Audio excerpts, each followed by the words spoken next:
Champions ട്രോഫിക്കുള്ള Indian ടീമിനെ പ്രഖ്യാപിച്ചിരിക്കുകയാണ്. ഒരിക്കൽ കൂടി മലയാളി താരം സഞ്ജു സാംസണിന് അവസരം ലഭിക്കില്ല എന്ന് തന്നെയാണ് ടീം പ്രഖ്യാപിച്ചപ്പോഴുള്ള പ്രധാനപ്പെട്ട വിവരം എന്നുള്ളത്.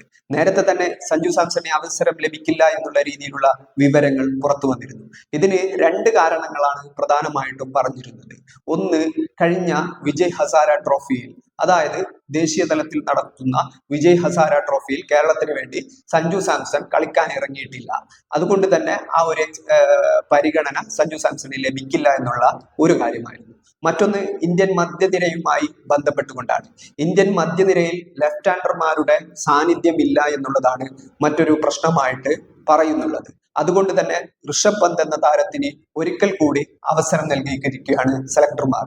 നേരത്തെ മുമ്പ് തന്നെ പലപ്പോഴും അവഗണിക്കപ്പെട്ട് ഇന്ത്യൻ ടീമിൽ നിന്നും പലതവണ പുറത്തു ആക്കപ്പെട്ടിട്ടുള്ള ആളാണ് സഞ്ജു സാംസൺ എന്നുള്ളത്.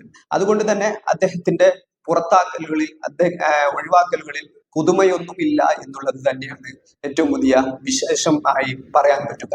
ഏതായാലും ഇന്ത്യൻ ടീമിനെ പരിശോധിക്കുമ്പോൾ ശുഭ്മാൻ ഗില്ലിനെ വൈസ് ക്യാപ്റ്റനായി തെരഞ്ഞെടുത്തു എന്നുള്ളതാണ് ഏറ്റവും പുതിയ വാർത്ത എന്നുള്ളത്. അതായത് ചാമ്പ്യൻസ് ട്രോഫിയിൽ ഇന്ത്യൻ വൈസ് ക്യാപ്റ്റനായി ശുഭ്മാൻ ഗിൽ കളിക്കുമെന്നാണ്. എന്ന് പറഞ്ഞാൽ യശസ്വി ജയ്സ്വാളിന് പകരം ഇന്ത്യൻ ഓപ്പണിംഗിൽ ഇറങ്ങാൻ പോകുന്നത് കൃത്യമായിട്ട് ശുഭ്മാൻ ഗില്ലായിരിക്കും എന്നുള്ള സൂചനയാണ് സെലക്ടർമാർ തന്നിരിക്കുന്നത്.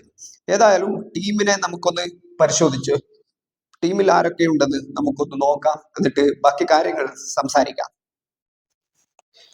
ടീം പരിശോധിക്കുമ്പോൾ ടീം രോഹിത് ശർമ്മയും ശുഭ്മാൻ ഗില്ലുമാണ് ഓപ്പണിംഗായി ഒന്നാമതായി പരിഗണിക്കുന്നുള്ളത്. തുടർന്ന് വിരാട് കോഹ്ലി, ശ്രേയസ് അയ്യർ, KL രാഹുൽ, ഹാർദിക് പാണ്ഡ്യ, അക്ഷർ പട്ടേൽ, ഇങ്ങനെ ഈ ഒരു ലൈനപ്പിലാണ് ടീം വരാൻ സാധ്യതയുള്ളത്. ഇതിൽ സർപ്രൈസായി ഒരു ഇൻക്ലൂഷൻ കാണുന്നത് വാഷിംഗ്ടൺ സുന്ദറാണ്. അടുത്ത കാലത്ത് ഇന്ത്യക്ക് വേണ്ടി അത്യാവശ്യം നല്ല പ്രകടനം നടത്തിയ ആളാണ് വാഷിംഗ്ടൺ സുന്ദർ. പക്ഷേ ഈ 50 ഓവർ ഫോർമാറ്റിൽ അദ്ദേഹം കളിച്ചിരുന്നില്ല, എങ്കിലും അദ്ദേഹത്തിന് അവസരം ലഭിച്ചിട്ടുണ്ട്. പിന്നീട് കുൽദീപ് യാദവ്, ജസ്പ്രീത് ബുംറ, അതൊക്കെ മുഹമ്മദ് ഷമി, ഹർഷദീപ് സിംഗ്, ഇതൊക്കെ പ്രതീക്ഷിക്കപ്പെട്ട പേരുകളാണ്. യശസ്വി ജയ്സ്വാൾ, ഋഷഭ് പന്തും രവീന്ദ്ര ജഡേജയുമാണ് മറ്റു താരങ്ങൾ എന്നുള്ളത്.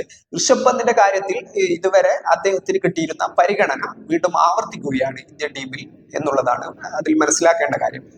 പ്രത്യേകിച്ചും ഈ ODI ഫോർമാറ്റിൽ ഋഷഭ് പന്തിനേക്കാൾ റെക്കോർഡുള്ള സഞ്ജു സാംസണെ ഒരിക്കൽ കൂടി ഒഴിവാക്കുകയാണ്. വിക്കറ്റ് കീപ്പർ സ്ഥാനത്തേക്ക് ഒന്നാമതായിട്ടുള്ള പേര് KL രാഹുലിൻ്റെതാണെങ്കിൽ പോലും അദ്ദേഹത്തിന്റെ അഭാവത്തിൽ അല്ലെങ്കിൽ വിക്കറ്റ് കീപ്പറായി ഇന്ത്യൻ ടീമിൽ ഇടം പിടിച്ചിരിക്കുന്നത് ഋഷഭ് പന്താണെന്ന് തന്നെ പറയേണ്ടി വരും. അങ്ങനെ അത്തരത്തിലുള്ള ഒരു ടീം പ്രഖ്യാപനമാണ് ഇപ്പോഴ് വന്നിരിക്കുന്നത്. ഏതായാലും സഞ്ജു സാംസണിന് ഒരിക്കൽ കൂടി അവസരങ്ങൾ നിഷേധിക്കപ്പെടുന്നു എന്നുള്ളത് ഒരു സത്യമായി തന്നെ അവിടെ നിലനിൽക്കുന്നുണ്ട്.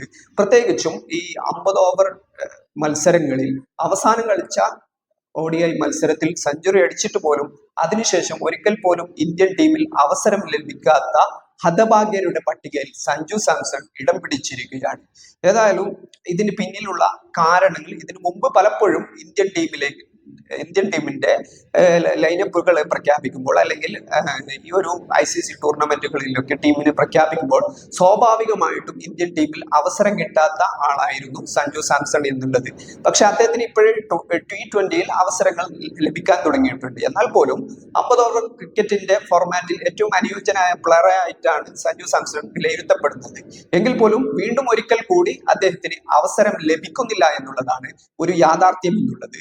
ഏതായാലും മോശം ഫോമിൽ നിലവിൽ തുടരുന്ന ഇന്ത്യൻ ടീം ഈ ഒരു ചാമ്പ്യൻസ് ട്രോഫിയിൽ ഏതെങ്കിലും രീതിയിലുള്ള മാറ്റങ്ങൾ ഉണ്ടാക്കി വിജയത്തിലേക്ക് എത്തുമോ എന്നുള്ള ചോദ്യങ്ങൾ ഉയരുന്നുണ്ട്. പ്രത്യേകിച്ചും പാകിസ്ഥാനിൽ നടക്കുന്ന ചാമ്പ്യൻസ് ട്രോഫിയിൽ പാകിസ്ഥാനിൽ കളിക്കാൻ പറ്റില്ല എന്നുള്ളത് കൊണ്ട് തന്നെ ഇന്ത്യയുടെ മത്സരങ്ങൾ ദുബൈയിൽ വെച്ചാണ് നടക്കുക. ദുബൈയിലെ പിച്ചും ബാക്കി കാര്യങ്ങളും ഒക്കെ സാഹചര്യങ്ങൾ വിലയിരുത്തിയാണ് ഈ ഒരു ടീമിനെ പ്രഖ്യാപിച്ചിരിക്കുന്നത്. പരിക്കിൽ നിന്നും മോചിതനായ മുഹമ്മദ് ഷമി തിരിച്ചെത്തുന്നു എന്ന് തന്നെയാണ് ഈ ടീമിന്റെ പ്രത്യേകത എന്നുള്ളത്. ഏതായാലും ഈ ഒരു ടൂർണമെന്റിൽ ഇന്ത്യൻ വിജയ പ്രതീക്ഷകൾ എത്രത്തോളമാണ് എന്ന് നമുക്ക് തുടർന്ന് പരിശോധിക്കാം.